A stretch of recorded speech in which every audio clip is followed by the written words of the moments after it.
Εμείς οι δύο έχουμε κάτι κοινό. Το ξέρεις. Είμαστε και οι δύο φτιαγμένοι από τη φύση.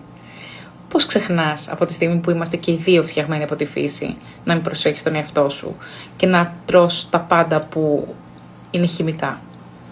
Πώς μπορείς να βάζεις στο σώμα σου πράγματα και ρούχα τα οποία έχουν πολυεστέρ που μετά αισθάνεσαι φαγούρα, αλλεργία?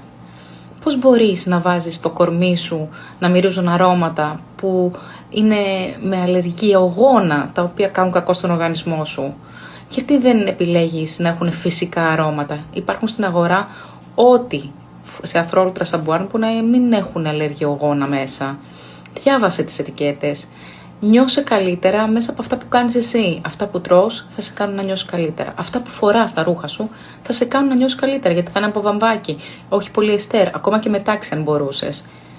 Ζήσε φυσικά, γιατί εμείς είμαστε η φύση.